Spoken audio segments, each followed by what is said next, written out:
The Zephyrian delegation had made one critical miscalculation when they landed on the human colony of New Eden. They assumed humans would react rationally to their demands. Ambassador Krixthalin stood 8 feet tall, his chitinous exoskeleton gleaming under the settlement's artificial lights. Behind him, 12 of his finest warriors displayed their ceremonial weapons that had conquered 17 star systems. The humans before them looked pathetically small, their soft pink skin unmarked by battle scars, their primitive projectile weapons quaint compared to Zephyrian plasma cannons. "Your colony exists in violation of Zephyrian territorial claims," Krixthalin announced, his translator rendering his clicks and hisses into perfect English. "You have 7 solar cycles to evacuate." Governor Sarah Chen, barely reaching the alien's shoulder, maintained her diplomatic composure. "Ambassador, our colony charter predates any Zephyrian claims to this system. Perhaps we could discuss—" "There is nothing to discuss," the ambassador interrupted. "Comply, or face the consequences." What happened next would be debated in military academies across the galaxy for centuries to come. A child's scream pierced the tense air. 6-year-old Marcus Webb had been playing near the landing pad when one of the Zephyrian warriors, irritated by the prolonged negotiations, casually backhanded the boy. The child flew 15 feet, his small body crumpling against a prefab wall. The warrior's mandibles clicked in amusement. To the Zephyrians, it was a minor display of dominance. To the humans, it was a declaration of war. Governor Chen's diplomatic mask shattered. Her hand moved to her sidearm, but she never got the chance to draw it. Lieutenant James Morrison, Marcus's uncle, had already put 3 rounds through the warrior's head before anyone could blink. The remaining Zephyrians raised their weapons, but they were too late. Every human in the square had drawn arms simultaneously, a coordinated response that spoke to something deeper than mere training. Ambassador Krixthalin survived the ensuing firefight only because the humans wanted him alive to deliver a message. As his warriors lay dead around him, leaking orange ichor onto the colony's dusty ground, he stared in shock at the small creatures who had just decimated an elite Zephyrian strike team in under 30 seconds. "Tell your empire," Governor Chen said, her voice deadly calm as she knelt beside Marcus's broken form, "that they just declared war on the wrong species." The Zephyrian High Command initially dismissed the incident as a minor colonial uprising. They had faced hundreds of rebellions across their empire. A single human colony, they reasoned, could be eliminated with a standard pacification fleet. Fleet Admiral Zekthanor arrived at New Eden 3 weeks later with 37 battleships, expecting to find a handful of desperate colonists hiding in caves. Instead, he found the empty husk of a colony ship in high orbit, and 17 human dreadnoughts waiting in formation. The Battle of New Eden lasted 6 hours. When it ended, only 3 Zephyrian ships limped back to Imperial space, their hulls scarred and their crews traumatized. The humans hadn't just defeated them.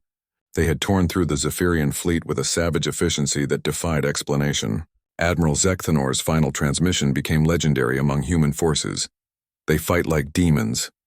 They show no fear. They never retreat." What kind of species breeds such warriors? The answer came from an unexpected source. Dr. Elena Vasquez, the colony's xenobiologist, had been studying Zephyrian physiology from the warrior corpses. Her findings revolutionized humanity's understanding of their enemies and themselves. "The Zephyrians are apex predators," she explained in her report to Earth Command. "But they're solitary hunters. Their social structures are based on individual dominance hierarchies. They literally cannot comprehend our pack-bonding instincts." Humanity, she realized, was something the galaxy had never seen before, a persistence predator that had evolved sophisticated pack behavior. When humans formed bonds with their children, their comrades, their communities, they didn't just fight for territory or resources. They fought for family, and humans had just adopted every colony in their space as family. The war that followed consumed the galaxy for 12 years. The Zephyrian Empire, masters of brutal efficiency, found themselves facing an enemy that operated on completely alien principles. Human tactics made no sense. They would sacrifice entire fleets to rescue a single damaged ship. They would fight suicidal holding actions to buy time for civilian evacuations. They treated wounded enemies with the same care as their own soldiers. Most terrifying of all, they never stopped coming. Emperor Vashkiran studied the strategic reports with growing dread. Human industrial capacity had somehow tripled in the first year of war. Their birth rates had spiked. Their military recruitment exceeded 100% of eligible populations. Somehow they were finding soldiers who didn't officially exist. How do they do it? He demanded of his generals. We destroy their fleets, they build bigger ones. We conquer their worlds, they take two of ours. We kill their warriors, and their children volunteer to replace them. The answer came during the Battle of Kepler's Hope, when a human child's drawing was recovered from a destroyed transport. It showed stick figures holding hands around a smiling planet with the words, "Uncle Jimmy says the bad aliens hurt kids, so we have to stop them," scrawled in crayon at the bottom.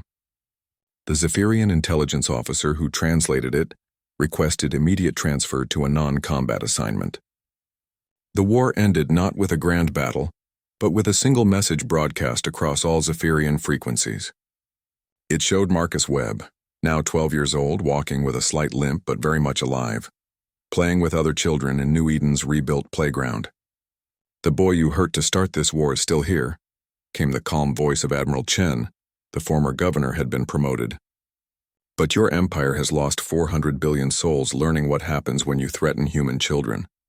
Withdraw to your pre-war borders now, or we finish what your warrior started when he raised his hand against a child."